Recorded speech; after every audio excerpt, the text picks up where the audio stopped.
Hello, everybody. Welcome back to ASA Live. My name is Dee Goldstein. I am ASA's Development Manager, and today we have a very special ASA Live to bring to you. We all know that ASA promotes and advocates for diverse leadership in aging and works to empower the next generation to get involved in the field of aging early in their career. We're all aging from the day we are born. That's why I've already invested in good skincare. But that also means that the work we do in the field of aging today will directly affect not only the current cohort of older adults, but our own lives in the years to come. When I get asked why I've chosen to work in the field of aging, that is one of the main reasons because I see clearly how the work that I am doing today is going to have a direct impact on what my life and the life of my peers is like in the future. Not to mention that I definitely see things around the community that I want to improve, and I definitely want to have a hand in that. Today, I'm joined by two women who are also having a hand in the future of aging. It's so important that we actively cultivate a diverse new generation of professionals and leaders in this field that reflect all experiences. When the majority of people think about this field, they think of gerontologists, nurses, social workers, home health workers. But as many of you know, our industry is as diverse as the people who work in it. Today, I have the pleasure of speaking with two different types of interns in the field of aging. Please help me welcome ASA's policy intern, Chaitali Chanda, and Home Instead's business development intern, Annaleigh. Ladies, thank you so much for joining me today. Thank you for having us. Yeah. Now, I would love to learn a little bit more about what your internships actually entail. Chaitali, can we start with you? Can you tell us a little bit about what you do as a policy intern? Yes, absolutely. So I just started last week, so I don't know most of my duties yet, but from what I've been filled in on, I'll be assisting Peter as much as possible. And as of the moment, my task is to help see who we can meet with month in DC, if that's possible during COVID, and just researching what bills and legislation is trying to get pushed in Congress and how that'll affect our marginalized groups. That's wonderful. So, for those of you who might not be familiar, Peter Caldes is ASA's CEO, and our policy initiatives are something that really are impacting the changing tides in aging, and certainly a lot of new thought about policies coming up, especially over the last year and a half with the pandemic. Annaleigh, can you tell us a little bit about the work that you're doing at Home Instead? Absolutely. So I'm interning under Dr. Lakeland Hogan, who's a gerontologist and caregiver advocate.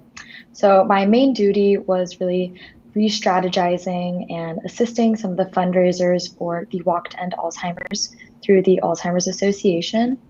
In addition to that, I did a lot of content research and analysis for creating some of the continuing education webinars that Home Instead and ASA provide. And then other than that, just really being there to support the strategic partnerships team. That's awesome. So, a very different type of internship from what Chaitali is doing, looking more at business practices as well as strategic partnerships, which are one of the major things that we do at ASA is we partner with other organizations to provide thought leadership in the field of aging. Now, how did you learn about these opportunities? Do you want me to start? Yeah, please. Okay, yeah. Well, I applied for a fellowship through our school, and our school looked at my interests, and my interests were specifically to figure out how marginalized groups are experiencing COVID and what's being done policy-wise for them, because that's how I see my long-term career playing out. And so ASA was my first choice and a great fit. That's really awesome. And obviously, the pandemic has only highlighted how marginalized older adults can be. And it's fantastic that your school provided that opportunity. What about you, Annaleigh? Yeah, so I started my college career as a nursing major and then quickly realized that bodies and fluids are not really suited for me. And so I still wanted that social service aspect of internship and just career in general. And quite honestly, I was really interested in kids and working with the child population. But my mom honestly came across the internship listing and was like, maybe you should just give this a try. Like, this sounds like something you'd like to do. And lo and behold, I'm here now and I've learned so much this summer about the aging population. And it's really been eye-opening and a great learning experience.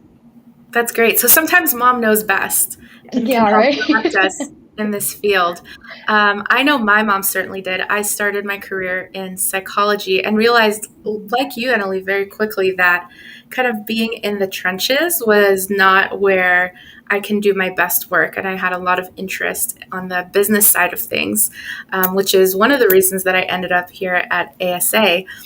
I'm wondering, did either of you have an older adult in your life when you were a child who had a big impact to who you've become today? 100%. For me, it was my father. Primarily, he passed away when I was 16. But growing up, my parents had me later in their lives. So my father was 42 when I was born, 43, sorry. And he was severely diabetic. So I used to take him to the pharmacy and I used to see how difficult it was for him to get prescriptions and to deal with his diabetic foot that was worsening. And I think my interest in aging in general started really coming to play with his employment as his injury got worse and his disease got worse. He was a cab driver in New York City. And during that time, it was around the time technology started booming and we had GPS coming out and we had Uber and other technologies coming out. And he had spent about 25 years of his life driving cabs and he never used a GPS, always looked at the map, old school. And he just had a very averse reaction to technology coming in. So he quit his job and it made me see how difficult it is for older people to adapt with technology now. And as our society is transitioning more and more towards technology, I'm just seeing more and more age discrimination happening and it worries me. I see it with my mother in her school now with COVID. Everyone's Mm. doing remote teaching and older teachers are no longer trying or wanting to adapt to this technology because they think it's a way to push them out. So yeah, I'd say my father was by far my biggest motivator towards why I chose aging as a line. So you were really able to see the impact of societal biases and ageism very early on in your life and how it played out not only in workforce, but also in the digital divide, and in your dad's case specifically. Yeah. What about you, Annaleigh? Yeah, definitely. I didn't grow up with any of my grandparents super close to me, and my parents are still fairly young. But I've always had an admiration for my grandmother who passed on a couple years ago. But she had 8 kids and Wow. was just, yeah. And so she's one of those people that I've always looked up to and, said like if she can manage 8 kids, keeping up with all of them in their adult lives, like making sure everyone's taken care of and happy in their lives like I can do anything. So yeah, definitely just kind of admiring from afar and inspiring me. That's amazing. I think everyone that I speak to has had someone in their lives who is older than them that has greatly influenced their career path. And I think it's kind of split 50-50. About 50% of people in aging I speak to have had a parent or grandparent or auntie that they were super close to growing up and made them look at the aging process differently. And the other 50% didn't have an older adult that they were very close to, but have heard stories of resilience and almost entrepreneurship. I mean, having 8 kids, that's incredible. Yeah. Um, and just learning about how people lived in the past and how that can inform, the policies and the things that we do today. I always find that those are really, really powerful motivators. And I always keep it in the back of my mind, like, how would my grandparents think about the world today or the work that we're doing, how would they like to see society develop? What would be their criticisms, and how would they feel about the job that I'm doing? You know, for for you, Annaleigh, you had Mhm. thought of your career starting out working with children. I'm wondering, what are some of the unexpected things that you've learned being in an aging organization for the summer? Yeah, I think all of it was kind of a shock. I mean, as I mentioned, I didn't really grow up with an aging person. So it really kind of was eye-opening to all of that. And then in my first week at home instead, I had met with our VP of social purpose, and she said, um, if you were 60 years older than you are right now, would you want to live in this society? Mm, And I was like, no, I would not. Like, that honestly sounds awful. Um, and so it really kind of made me think about how much work there is ahead of us as a society to make it an age-friendly place to be in the world, especially in America. I think it's pretty tragic at times how few resources we have for the aging population. absolutely. I think it really shocks me sometimes when I speak to my friends who live abroad and they're like, "Oh, well, our government just pays for all of these social services," and here it's certainly very, very different. Um, Right. so you're right. I do think we have our work cut out for us, and great work like the work that you guys are doing is happening right now. Chaitali, you had more of an awareness early on of some of these issues, and it's also an area that you've chosen to focus your education on. But what was something that was unexpected for you? So last week, when I was having my initial encounters with everyone via Zoom, we were going over my tasks that I would start working on. And the previous intern that was working was transitioning me with the Excel sheet where she was tracking all of the Senate and House of Representatives legislations that were being pushed. And it was interesting to see that there isn't much that's being pushed relating to aging people at all. And I thought that was very surprising during a pandemic. And Mm, and that's what's very shocking to me. We're living in possibly the most interesting time of all of our lives, healthcare wise, and there's very little legislation that's being even introduced at this point in the Senate docket. And I think that's pretty scary and something that we should talk about more. Yeah. yeah, I think sometimes you can kind of forget about issues when they aren't pushed in the front of news, in the news cycle. And it seems like the conversation has changed from aging issues that were really apparent at the heart of the pandemic at the beginning, those first few months. And now the conversation's shifted to other things. And it's really, really important that we as a society, don't forget about those things and continue to fight. And, as ASA prepares to open up applications for ASA Rise, which is a program designed to develop diverse leadership in aging, I want to know from the two of you why you think it's really, really important to have this diversity as part of the conversation in aging.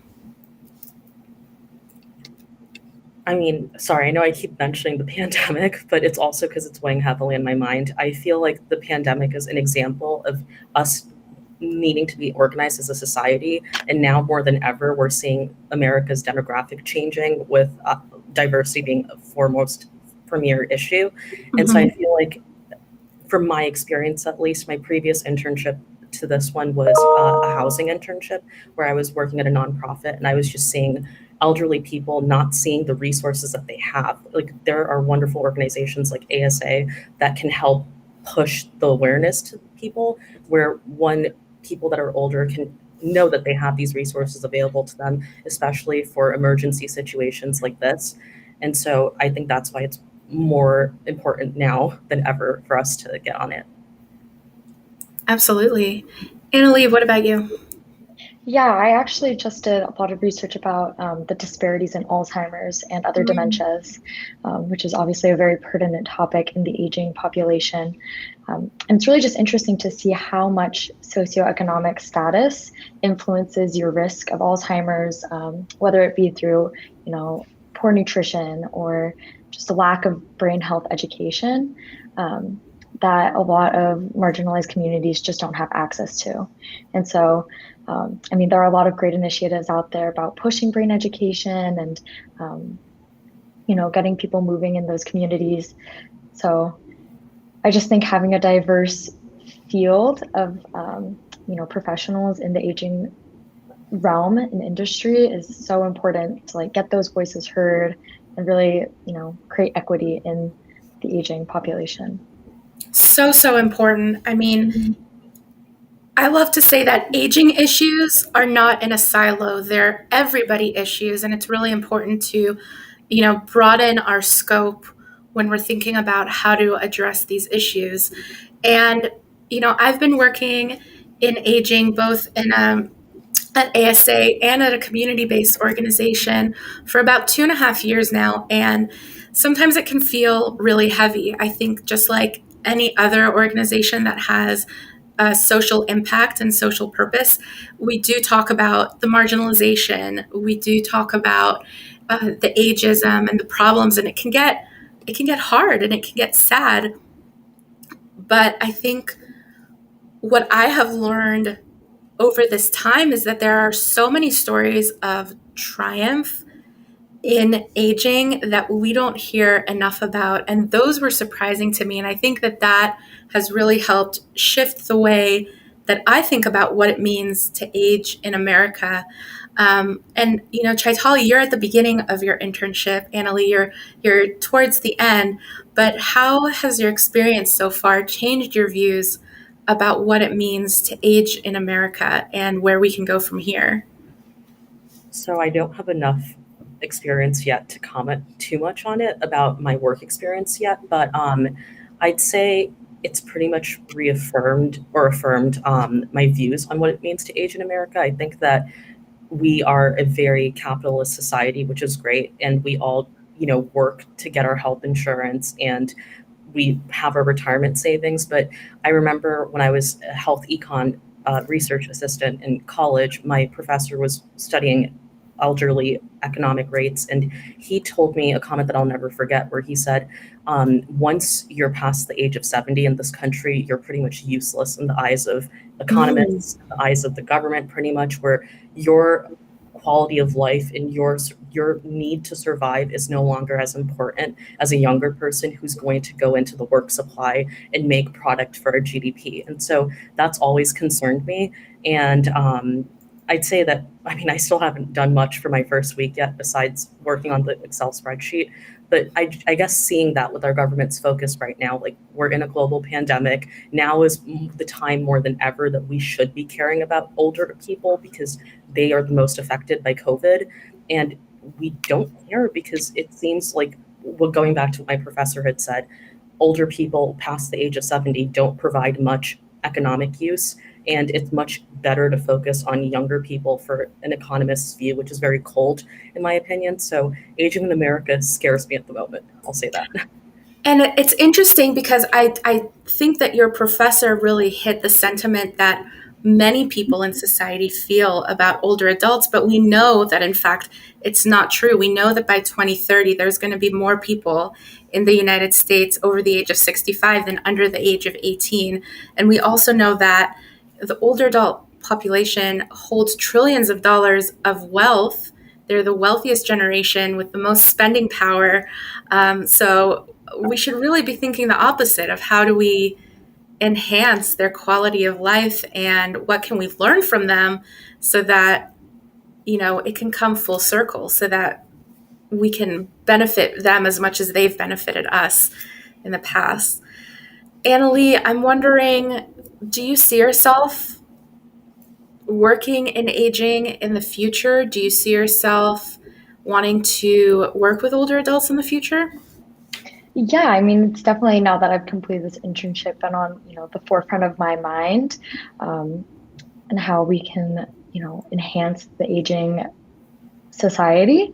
But I'm kind of undecided still. I really like the whole social purpose aspect of home instead. And so I'm hoping to stay in that realm of, a business or a company. And if that happens to be in the aging population, I think that would be a great step. yeah, I definitely hope to stay involved in, you know, just what it means to be growing up in America and being an older adult. That's awesome. And the three of us, all of us here, have been aging as we are speaking.